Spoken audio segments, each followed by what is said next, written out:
मेरा नाम Michael John है और मैं वाराणसी में परमेश्वर की सेवा कर रहा हूँ।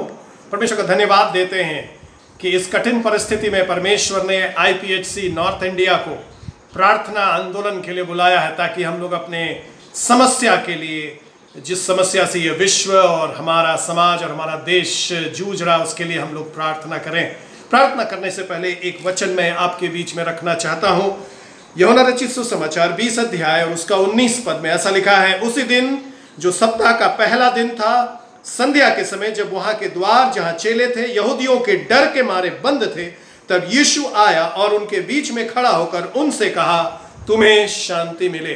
प्रभु का धन्यवाद देते हैं कि प्रभु हमारे जीवन में शांति को लाता है। चेले लोग डरे हुए थे, लॉक्ड डाउन थे, घर के अंदर बंद थे वे लोग कि यहूदी उन्हें पकड़ लेंगे। हम लोग भी लॉकडाउन है, महीना भर हो गया है, डर से कि कहीं कोरोना वायरस हमें मार ना डाले। इस परिस्थिति में एक जन है जो हमारे घर में प्रवेश करता है और वह है यीशु मसीह। वो अपने लोगों को ढूंढ लेता है जहां कहीं भी हो, जैसे भी परिस्थिति में हो, और आकर के यीशु मसीह जब हमारे पास आता है तो बोलता है तुम्हें शांति मिले। घबराए हुए लोग हैं और प्रभु बोलता है तुम्हें शांति मिले। और चेले लोग लिखा है वहां पर जब उनके हाथ को देखा और यीशु मसीह को जीवित देखा तो बड़े आनंद से भर गए। तो उन्हें शांति मिला।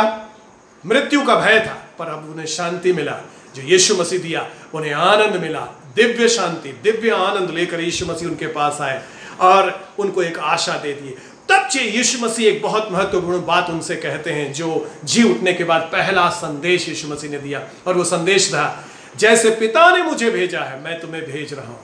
ये लोग तो डर के मारे अंदर बंद है, परंतु यीशु मसीह बोल रहा है मैंने तुम्हें इसलिए नहीं चुना कि तुम डरो, मृत्यु से डरो या समस्याओं से डरो या बीमारी से डरो। तुमको बाहर जाना पड़ेगा, तुमको इस दुनिया की समस्या से जूझना पड़ेगा। इस दुनिया में जो आशाहीन है उसमें आशा का प्रचार करना पड़ेगा, शांति का प्रचार करना पड़ेगा। जो भूखे लोग हैं उनको भोजन खिलाना पड़ेगा, जिनके पास समस्याएं हैं उनके समस्याओं को दूर करना पड़ेगा, और राज्य का सुसमाचार का प्रचार करना पड़ेगा। तो यीशु मसीह हम लोगों को इस कठिन परिस्थिति में वही आदेश देता है, मेरे प्रियो, IPHC इंडिया, हमें बाहर जाना पड़ेगा, हमें सुसमाचार और लोगों के लिए प्रेम और आशा का प्रचार करना पड़ेगा। पर यीशु मसीह ये बोलते हैं अकेले नहीं भेज रहे हैं, उन पर फूंका और कहा पवित्र आत्मा लो। और 50 दिन के बाद हम लोग को मालूम है पिन्तेकुस्त के दिन पवित्र आत्मा उन पर उतर गया। और हम लोग पेंटिकॉस्टल लोग हैं, पवित्र आत्मा पर विश्वास करते हैं। पवित्र आत्मा हमारे पास है, पवित्र आत्मा हम लोगों को दिया गया ताकि हम लोग राज्य का, छुटकारा का, चंगाई का, सामर्थ का, प्रेम का, अनुग्रह का, दया का और आशीष का प्रचार लोगों के सामने करें। IPHC को परमेश्वर ने बुलाया है कि इन दिनों में प्रार्थना में बढ़ें। आइए इस समय हम लोग प्रार्थना करेंगे मिलकर के समस्याओं के लिए जो महामारी फैली हुई है, और प्रार्थना से ही हमारा विजय है। अपनी आंखों को बंद करें मेरे साथ और मेरे साथ इस प्रार्थना में सम्मिलित हो।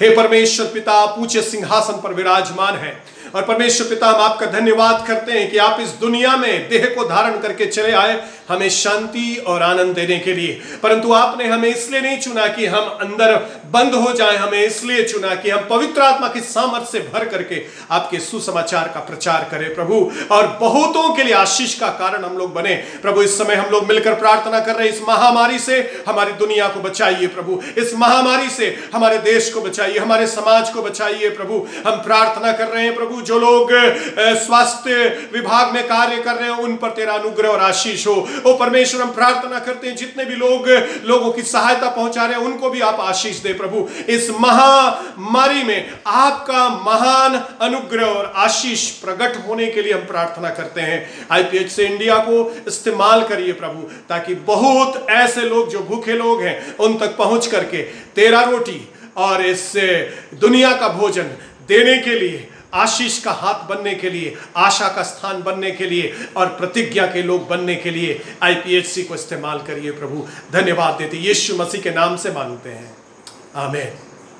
कल सुबह फिर आपको वीडियो प्राप्त होगा। परमेश्वर के दूसरे दास IPHC नॉर्थ इंडिया के आपके सामने वचन लाएंगे और आपके साथ प्रार्थना करेंगे। आज का दिन आपके लिए बहुत आशीषमय हो। धन्यवाद।